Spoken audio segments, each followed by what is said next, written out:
Hello प्यारे बच्चों, कैसे हो सभी आप। उम्मीद करता हूँ सभी स्वस्थ होंगे, मस्त होंगे। अभी जो विद्यार्थी बोर्ड एग्जाम 2026 की तैयारी कर रहे हैं उनके लिए ये क्वेश्चन बहुत ही इम्पोर्टेंट होने वाला है। अगर आप ये क्वेश्चन सॉल्व करते हो तो आपका जो एनर्जी लेवल है वो और अधिक बढ़ जाएगा और उससे आप आगे आने वाली 2026 की बोर्ड एग्जाम में बेहतर प्रदर्शन कर पाएंगे। अगर ये वीडियो आपको अच्छा लगेगा तो अपने दोस्तों को शेयर कीजिए और वीडियो को लाइक कीजिए। देखिए आपको इसमें दिया हुआ क्या है। सिद्ध कीजिए कि बाह्य बिंदु से वृत्त पर खींची गई स्पर्श रेखाओं की लंबाइयां बराबर होती हैं। देखो ये बोर्ड एग्जाम 2025 में पूछा गया है और ये क्वेश्चन 3 अंक का आया है। और वृत्त की जो प्रश्नावली है आपकी सिलेबस में, उसमें मुश्किल से 10-15 सवाल है और उनमें से एक क्वेश्चन 3 नंबर का आता है। तो बहुत बड़ी मुश्किल तो होने वाली नहीं है आपके लिए। और उन सवालों को हम एक एक करके सभी को सॉल्व करेंगे। और इस सवाल में देखिए क्या दे रखा है। बाह्य बिंदु से किसी वृत्त पर स्पर्श रेखाएं खींची गई हैं। तो अपन एक वृत्त बना लिया जिसका केंद्र क्या लिख देंगे, ओ लिख देंगे। और बाहर स्थित बिंदु, बाह्य बिंदु का मतलब बाहर कोई बिंदु स्थित है, तो बाहर अपने बिंदु पी ले लिया और इससे अपने वृत्त की परिधि पर दो बिंदुओं को ऐसे मिला दिया। तो ये क्या पी ए और पी बी ये क्या हो जाएंगी, वृत्त की स्पर्श रेखाएं। तो ये ही दिया हुआ, ये दिया हुआ में आपको लिखना होता है। जैसे केंद्र ओ वाले किसी वृत्त पर बाह्य बिंदु पी से दो स्पर्श रेखाएं पी ए तथा पी बी खींची गई है। तो ये जो दिया हुआ है वो अपन ने कहां से लिखा, एक वृत्त बनाएंगे और उस पर जो भी अपन बिंदु, जैसे यहां मैंने पी लिखा, ए लिखा, बी लिखा, वो आपकी जो मर्जी हो वो आप लिख सकते हैं। और वो यहाँ पे दिया हुआ मैं अपन इस वृत्त पर देख करके ही लिखा, मैंने ये दिया हुआ है वैसे सवाल के अंदर। लेकिन जो वृत्त बनाएंगे उस पर अपन क्या लिखते हैं, ए लिखते हैं, बी लिखते हैं, सी लिखते हैं, वो अपनी मर्जी के ऊपर निर्भर करता है। जरूरी नहीं है मैंने यहाँ पी लिख दिया तो आप भी पी लिखो, आपकी मर्जी के अनुसार वो लिखना है। फिर सिद्ध करना है, दूसरा टॉपिक इसमें क्या आता है, सिद्ध करना है। सिद्ध क्या करना है, स्पर्श रेखाओं की लंबाई बराबर होती है। तो स्पर्श रेखा बिंदु पी से एक स्पर्श रेखा पी ए है और दूसरी स्पर्श रेखा पी बी है, इनकी लंबाई क्या सिद्ध करनी है, बराबर, यानी पी ए बराबर पी बी, ये अपन को सिद्ध करना है। यहां तक आया समझ में। आगे क्या करना है, कुछ क्वेश्चनों में अपन को रचना भी करनी पड़ती है। क्यों करनी पड़ती है, क्योंकि जैसे ही इसमें अपन को इनकी स्पर्श रेखाओं की लंबाई है वो अपन को बराबर सिद्ध करनी है। तो बराबर सिद्ध करने के लिए वर्त हो चाहे आगे और आने वाले कोई भी क्वेश्चन हो, उनके अंदर क्या करेंगे अपन, कोई भी स्पर्श रेखाओं की लंबाई बराबर सिद्ध करने के लिए अपन को दो त्रिभुज बनाने पड़ेंगे। और वो दो त्रिभुज कहां से बनेंगे, जैसे ये जो केंद्र ओ है इसको क्या करें, केंद्र ओ को अपन एक तो बिंदु ए से मिला दें, केंद्र ओ को बिंदु बी से मिला दें और केंद्र ओ को बिंदु पी से मिला दें, तो अपने पास दो त्रिभुज बन जाएंगे। तो रचना में आपको क्या लिखना है, बिंदु ओ को बिंदुओं ए कॉमा बी और टी से मिलाया। क्या लिखना आपको रचना के अंदर, बिंदु ओ को बिंदु ए से, बिंदु बी से और बिंदु पी से मिला दिया। अब देखो अपने पास दो त्रिभुज बन गए, एक तो बन गया ओ ए पी और एक बन गया ओ बी पी, दो त्रिभुज बन गए। इस जो ओपी लाइन है ये बीच में खिंच गई, तो अपने पास कितने त्रिभुज बन गए, दो त्रिभुज बन गए। क्या करना है, इन दोनों त्रिभुजों को लेकर के चलना उपपत्ति के अंदर। जैसे त्रिभुज का नाम लिखेंगे, जैसे ओ ए पी, त्रिभुज ओ ए पी, और दूसरा त्रिभुज क्या लिखेंगे, त्रिभुज ओ बी पी में। यानी ये देखो जो शुरुआत में जो साइन बना रखा है ये त्रिभुज का साइन होता है, ठीक है। तो ये दो त्रिभुज लेकर के चलेंगे और इन दोनों त्रिभुजों को अपन सर्वांग सम सिद्ध कर देंगे। और जब दो त्रिभुज सर्वांग सम सिद्ध हो जाते हैं तो उनकी संगत भुजाएं क्या हो जाती है, बराबर। तो इनको सर्वांग सम सिद्ध करने के लिए सर्वांग समता के 4 नियम चलते हैं जो आपके कक्षा 9th में भी थे और 10th में भी है। तो सर्वांग समता के 4 नियम कौन कौन से हैं, एक तो एस एस एस नियम, एस ए नियम, ए एस ए नियम और RHS नियम। ठीक है, ये चारों नियम आपको याद रहने चाहिए। तो चार नियम क्या है? SSS का मतलब क्या है? S का मतलब साइड, यानी भुजा भुजा भुजा नियम। दूसरा क्या है? SAS भुजा कोण भुजा नियम, ए का मतलब एंगल। और तीसरा है ASA कोण भुजा कोण नियम। और चौथा नियम है RHS नियम, यानी समकोण कर्ण भुजा नियम। तो देखो इन दोनों त्रिभुजों में समानताएं क्या है, दोनों त्रिभुजों में क्या चीज समान है वो अपन लिखेंगे। जैसे देखो ये OP भुजा है, OP ऊपर वाले त्रिभुज में भी आ रही है, नीचे वाले में भी आ रही है, तो अपन क्या लिख सकते हैं? OP बराबर OP, और कोष्टक में अपन यहां लिख देंगे उभयनिष्ठ भुजा। उभयनिष्ठ भुजा दोनों में आ रही है तो उसको क्या बोलेंगे? उभयनिष्ठ भुजा। फिर क्या लिखेंगे? देखो ये त्रिज्या है OA OB, ये क्या वर्त की त्रिज्या है, और सभी वर्त कितने भी वर्त हो उनमें जो त्रिज्याएं खींचते हैं वो सभी त्रिज्याएं क्या होती हैं? बराबर होती है। तो क्या लिखेंगे? OA बराबर क्या लिख देंगे? OB, ये क्या वर्त की त्रिज्याएं, OA और OB क्या आ जाएगी? वर्त की त्रिज्याएं। दो समानता हो गई। तीसरी समानता, तीसरी समानता क्या है? यहां देखो ये जो कोण है वो 90 डिग्री होता है। क्यों होता है? आपको पता होगा कि वर्त की त्रिज्या और जो स्पर्श रेखा है वो हमेशा क्या होती है? लंबवत होती है। तो यानी स्पर्श रेखा और त्रिज्या के मध्य हमेशा जहां पर परिधि पर मिलती है वहां पर 90 डिग्री का कोण बनाती है। तो अपन ये क्या लिख सकते हैं? कोण OBP, OAP लिख देते इस साइड में। OAP देखो त्रिभुज ये ले रखा ना, तो OAP और त्रिभुज OBP, ये दोनों कोण क्या है? 90 डिग्री। साइड में अपन यहां लिख सकते हैं, क्या लिखेंगे?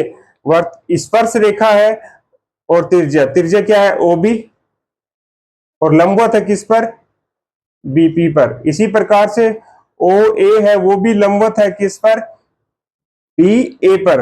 लंबवत का साइन होता है, T को उल्टा कर देते हैं। तो ये हो गया तीन समानताएं इसमें। देखो दो त्रिभुज है, इनमें तीन समानताएं होगी।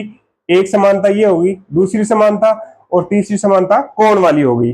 तो अपन को तीन ही समानता देखनी है। देखो ये जो चार नियम लिखे हैं इनमें से अपन को कौन सा नियम इसमें लागू हुआ वो अपन को यहाँ लिख देंगे। कौन सा नियम लागू हुआ? देखो ये समकोण दे रखा है, समकोण के सामने भुजाकर्ण होती है, यहाँ पे समकोण दे रखा है, इसके सामने भुजाकर्ण। तो OP दोनों त्रिभुजों में क्या हो जाएगा? कर्ण। और एक ये त्रिभुज की भुजा हो गई OA, दूसरी हो गई OB। तो समकोण हो गया, 90 डिग्री का कोण हो गया, समकोण हो गया, कर्ण हो गया, और ये एक भुजा हो गई। तो कौन सा नियम लगेगा? RHS नियम। RHS नियम। अगर आप इसमें दो भुजाएं और एक कोण बराबर है ना, तो अगर आप इसमें ये भी लिख दोगे SAS नियम तो भी आपका गलत नहीं माना जाएगा, तो भी आपका क्वेश्चन है वो सही माना जाएगा। तो RHS नियम से त्रिभुज OAP सर्वांगसम होगा त्रिभुज OBP के। और सर्वांगसम त्रिभुजों की संगत भुजाएं क्या होती है? बराबर होती हैं। तो संगत भुजा कौन सी होगी? देखो AP और BP संगत भुजा होगी। ऐसे ही अगर OA और OB भी क्या है? संगत भुजा हो जाएगी। संगत का मतलब क्या होता है कि जैसे अगर यहां से O से शुरू हो रहा है, यहां से भी वो भुजा O से शुरू होनी चाहिए। यहाँ पर O A पर खत्म हो रही है तो यहाँ पर भी अगला जो पॉइंट क्या है उसी पे खत्म होनी चाहिए दूसरा पॉइंट। जैसे अरे यहाँ पे OAP तीसरा पॉइंट P आ रहा है, यहाँ पर भी तीसरा पॉइंट क्या आ रहा है वही पॉइंट इसमें नोट होगा। तो यहाँ पे संगत भुजाएं क्या हो जाएगी? जैसे PA लिख दिया मैंने, बराबर होगी किसके? PB के। देखो PA लिख दिया, PB लिख दिया। यहाँ पे आप क्या लिख दोगे? सर्वांग सम त्रिभुजों की संगत भुजाएं बराबर होती हैं। सर्वांग सम त्रिभुजों की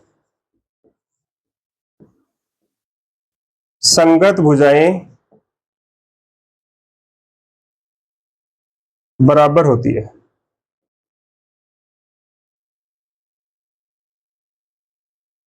तो ये अपना सिद्ध हो गया कि बाह्य बिंदु से किसी वृत्त पर खींची गई स्पर्श रेखाएं बराबर होती हैं। तो ये PA बराबर आ गया किसके? बी के। नेक्स्ट क्वेश्चन अपना, सिद्ध कीजिए कि दो सकेंद्रीय वर्तों में बड़े वर्त की जीवा जो छोटे वर्त को स्पर्श करती है स्पर्श स्पर्श बिंदु पर समद्विभाजित होती है। अंक 3 का क्वेश्चन है और ये भी बोर्ड एग्जाम 2025 में पूछा गया है। तो देखो बोर्ड एग्जाम में जो पूछा गया क्वेश्चन है वो कैसा है, इसका स्तर आपको जानना जरूरी है। तो क्या दे रखा है, दो संकेंद्रीय वर्त। संकेंद्रीय वर्त क्या होता है, यदि दो वर्त दे रखे हैं और उनका केंद्र क्या हो, समान हो। जैसे ये यहाँ पे देखो खींचे मैंने दो वर्त, जैसे एक वर्त खींच दिया अंदर और दूसरा वर्त खींच दिया बाहर, लेकिन दोनों का केंद्र कितना है, ओ ही है, एक ही केंद्र हो गया ना। ऐसे वर्तों को क्या बोलते हैं, सकेंद्रीय वर्त बोलते हैं। अब इसमें दे रखा क्या है कि बड़े वर्त की जो जीवा है ना, बड़े वर्त की जीवा वो क्या करेगी, छोटे वर्त को स्पर्श करेगी। जैसे मैं यहाँ पे खींच रहा हूं, देखो एक ये लाइन खींच रहा हूं, ये देखो, अगर मैं आपको समझाना चाहूंगा मैं, जैसे ये देखो मेरे ये जो खींचा अभी, इसको नाम दे दिया मैंने ए बी, और ये यहाँ पे स्पर्श बिंदु हो गया पी। एक बार आप बाहर वाले वर्त को भूल जाओ तो अंदर वाला अर्थ वर्त ही सोचो। तो देखो अंदर वाले वर्त की ये स्पर्श रेखा हुई है नहीं, देखो जैसे ये वर्त है, इसके ये ऐसी ये स्पर्श रेखा खींचते अपन, ये स्पर्श रेखा अंदर वाले वर्त की क्या हुई है, स्पर्श रेखा। अगर ये ए बी की बात करें तो अंदर वाला वर्त अगर अपन मिटा दें, देखो जैसे ये वर्त अंदर वाला वर्त मिटा दें तो ये आकृति बन जाएगी, तो ये ए बी इस बाहर वाले वर्त की क्या हो जाएगी, जीवा हो जाएगी। तो यही तो दे रखा है इसमें। तो आपको लिखना क्या है, दिया हुआ क्या है वो भी देखो सवाल में है कि एक के अंदर अपने जो यहाँ पे जो मान लिखा ए बी पी ओ जो भी लिखा है वही अपन यहाँ लिखेंगे। दिया हुआ क्या है, ओ केंद्र वाला वर्त है और दो सकेंद्रीय वर्त है जो क्या करते हैं, बड़े वर्त की जो जीवा है, मैंने ये लिखा देखो, दो सकेंद्रीय वर्त में बड़े वर्त की जीवा है, छोटे वर्त की क्या है, स्पर्श रेखा है। तो बड़े वर्त की तो जीवा हो गई है और छोटे वर्त की क्या हो गई, स्पर्श रेखा हो गई। अपन को सिद्ध क्या करना है, एपी बराबर बीपी। देखो यहां से ए से लेकर के पी तक की दूरी और बी से लेकर के पी तक की दूरी ये अपन को बराबर सिद्ध करनी है।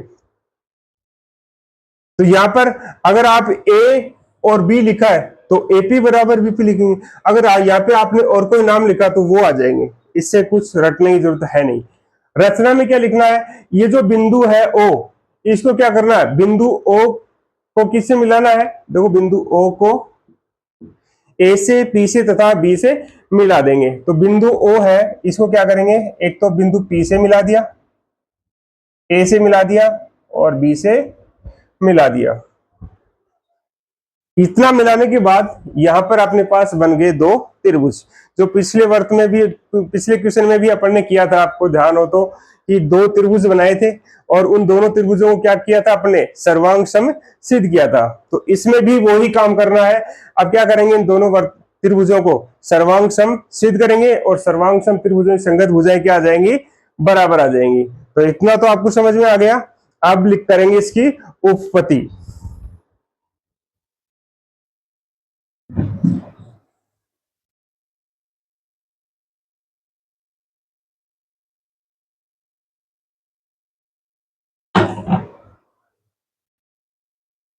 अब इसकी करेंगे उपपत्ति।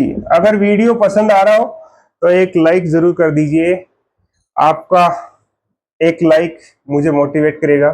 देखो त्रिभुज दे रखे अपन को दो, इसका नाम लिखेंगे त्रिभुज ओ ए पी व त्रिभुज ओ बी पी में। पिछले क्वेश्चन में भी अपन ने सेम किया था, अगर दो त्रिभुज लिए थे उनमें अपन ने दो समानताएं देखी थी। तो इसमें क्या समानता हो जाएंगी, देखो ओ ए और ओ बी क्या है, बाहर वाले वर्त की त्रिज्या है। तो त्रिज्या तो एक वर्त के अंदर कितनी भी त्रिज्याएं खींचो वो सभी बराबर होती हैं। तो ओ ए बराबर हो जाएगी इसके ओ बी। यहाँ क्या लिख देंगे, वर्त की त्रिज्याएं, वर्त की त्रिज्याएं। फिर ओपी बराबर ओपी। ओपी देखो दोनों त्रिभुजों में आ रहे हैं तो इसको क्या बोल देंगे, उभयनिष्ठ भुजा। उभयनिष्ठ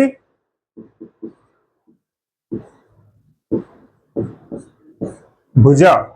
और आपको पता है कि कोई भी स्पर्श रेखा और ये जो अंदर वाले वृत्त की तो त्रिज्या होगी ना ओपी, ये हमेशा क्या होती है, लंबवत होती है। या तो यानी यहाँ पर 90 डिग्री का कोण बनता है, तो ये क्या हो जाएगा कोण, ये कोण भी 90 डिग्री का और ये कोण भी 90 डिग्री का, क्योंकि ये स्पर्श रेखा है अंदर वाले वृत्त की। तो स्पर्श रेखा और त्रिज्या हमेशा क्या होती है, लंबवत होती है। तो कोण O P A, O P A इस वाले त्रिभुज का, इधर वाले का क्या बनेगा, ओ पी बी।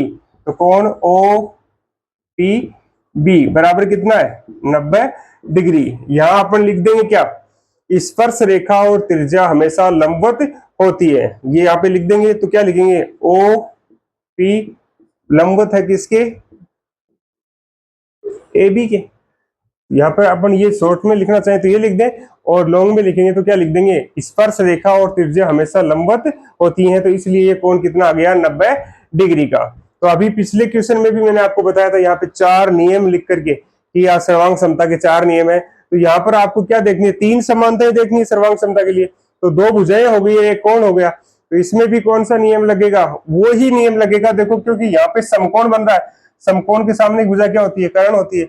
यहाँ पर भी समकोण बन रहा है इस इधर वाले त्रिभुज में, इसके समकोण के सामने भुजा क्या होती है, कर्ण होती है। तो एक तो कर्ण दे रखा है, दोनों त्रिभुजों का कर्ण दे रखा है, एक भुजा दे रखी है और एक कोण 90 डिग्री का दे रखा है। तो कौन सा नियम से ये सर्वांग सम होंगे, आर एच एस नियम से, आर एच एस नियम से दोनों त्रिभुज क्या हो जाएंगे, सर्वांग सम। तो त्रिभुज ओ ए पी सर्वांग सम का चिन्ह लगा देंगे, और त्रिभुज ओ बी पी दोनों त्रिभुज सर्वांग सम हो गए। फिर क्या होता है, सर्वांग सम त्रिभुजों की संगत भुजाएं बराबर होती है। तो संगत भुजा कौन सी होगी, देखो एपी और बीपी। तो क्या हो जाएगा, ए ई ए बराबर पी बी, ये तो हो गई भुजा। और यही तो अपन को बराबर सिद्ध करना था, सिद्ध करना था क्या, ये दो भुजाएं हैं दोनों एपी और बीपी, यानी ये केंद्र से जो जीवा पे लंब डाला जाता है वो क्या करता है, उसको समद्विभाजित ही तो करता है। तो ये अपन सिद्ध कर दिया कि संगत भुजाएं क्या हो गई, बराबर। तो यहाँ अपन लिख सकते हैं कि ये स्पर्श बिंदु है ना, ये क्या कर रहा है, इस बाहर वाले वृत्त की जीवा को क्या कर रहा है, समद्विभाजित कर रहा है। अगर वीडियो पसंद आया हो तो लाइक करें, और ऐसे ही आपके लिए ट्यूशन आते रहेंगे। धन्यवाद। जय हिंद, जय भारत।